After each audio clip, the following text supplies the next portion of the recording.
Well, so I just fucked up one of my grinders. Uh, Using the rat tail Milwaukee here, and had one of these cone rocks on the end of it, and got bound up, and I heard a snap, and then it started freewheeling.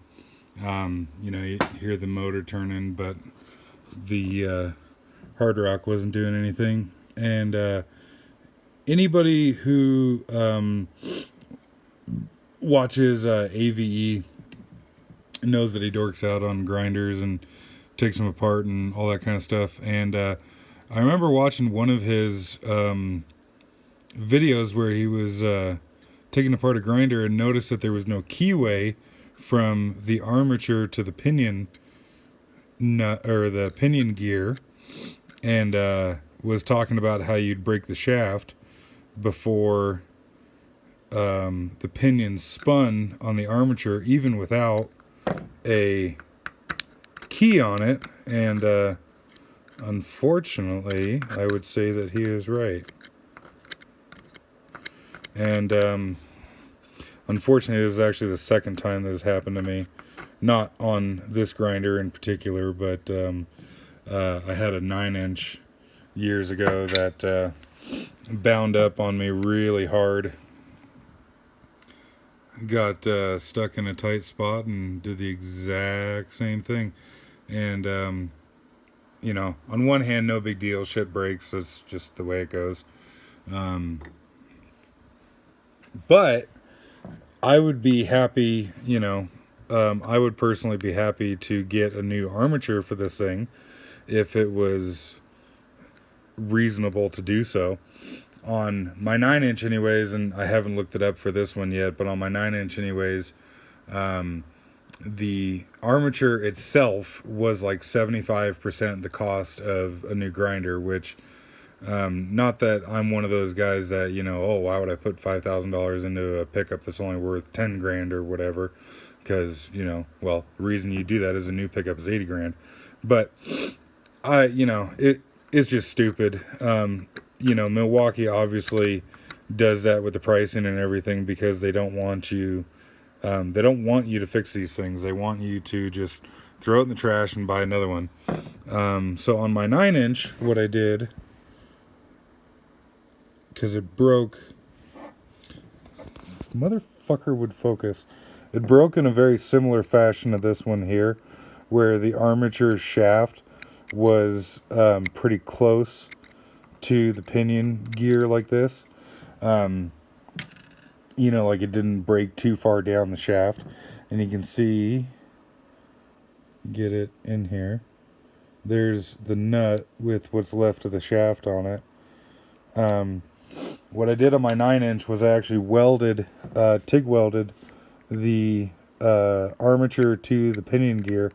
And that was a couple years ago, and it's still working just fine. Granted, on that, when you do that, when you weld the two together, then you, for lack of a better term, destroy the armature and the pinion gear. But fucking armature's already kind of shithoused at this point, anyways, because it's in a couple pieces. And I figured I would weld the other one back together and see how it works. And it's been running fine ever since. I've got quite a number of hours of use on it since I did that, and it's just doing it's doing just fine. I figure if something else happens to it, then I'll keep that one for parts and buy another one, and then I can salvage the old one for parts because all the other parts on it are just fine. So there's that. They will, in fact, shear the armature before anything else happens.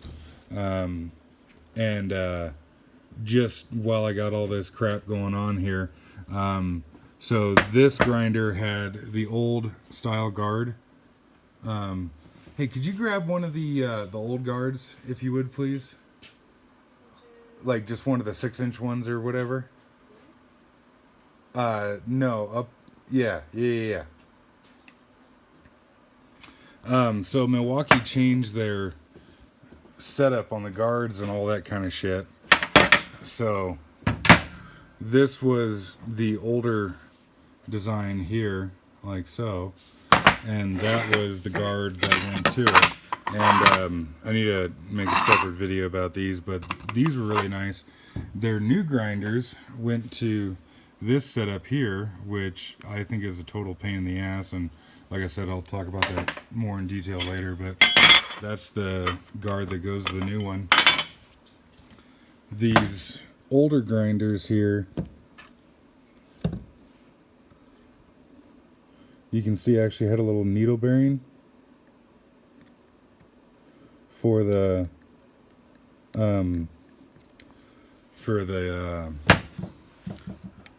back side of the shaft here. This new grinder that comes with the new style guard has just got a bronze bushing in it. So that's just really annoying to see that Milwaukee still charges the same amount for the grinder, and they cheap out on shit like that. So get this one welded up and see how it does.